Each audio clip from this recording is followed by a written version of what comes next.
நீ தான் எங்கள் அம்மா, அப்படி தானே? என்ன ஆற்றுல விட்டவோ நீ தான், நிரூபி. அது எனக்கு என்ன பண்ணு, நிரூபி. என்ன செய்ய சொன்னா தெரியுமா உங்களுக்கு? அந்த கதை தெரியுமா எப்படி நிரூபிக்க சொன்னான்னு? உங்களுக்கு படத்தில் பார்த்தீங்கன்னா கர்ணன் படுவ துணியை எடுத்து கொடுத்து அதை போத்திக்கோ, யார் போத்திக்கிறாங்களோ அவங்களுக்கு எரியாமல் இருக்கணும்னு உங்களுக்கு கதையை மாற்றிட்டான். அப்படியெல்லாம் இல்லை கதை. பால் கொடுன்னா என்ன பண்ணு, பால் கொடு. நீ அம்மா தானே, நீ யார் எனக்கு? அம்மா தானே. எனக்கு அன்றைக்கி கொடுக்காம தானே அமுச்சு விட்ட, அந்த தாகம் எனக்கு இப்போ இருக்கும் தானே. எனக்கு என்ன பண்ண, பால் கொடுன்னா. பால் சுரந்தா தான் நீ யார் எனக்கு? அம்மாண்ணா. அவன் பால் கொடுத்தா, அவன் குடித்தான். அப்படித்தான் வியாசன் எழுதலாம். உங்களுக்கு மறைச்சிட்டாங்க.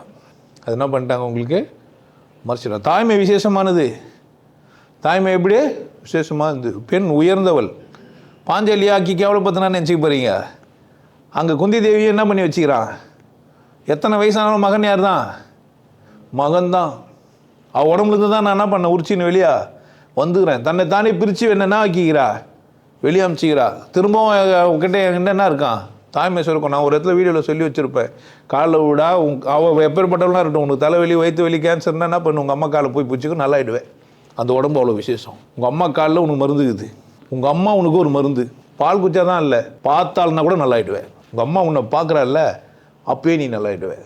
அவள் எப்பேற்பட்டவளாக இருந்தாலும் சரி, கெட்டவோ மோசமானவோ, திருடி வஞ்சகி, இந்த சமூகத்தில் சரியில்லாதவோ, என்ன வேணால் கருமத்தை நீ சொல்லு. இல்லை உனக்கு துரோகம் பண்ணவோ, நீ குடும்பத்தோடு வாழ விடாத பண்ணவோ, உன் புருஷனை பொண்டாட்டியும் பிரிச்சிட்டவோ, எல்லாமா இருக்கலாம். அந்த உடம்பு போய் சொல்லாது. அந்த உடம்பு என்ன பண்ணாது, போய் சொல்லாது. வியாசன் எங்கேயும் அதை தான் சொல்கிறானே தவிர, அங்கே உடனே பால் சொந்த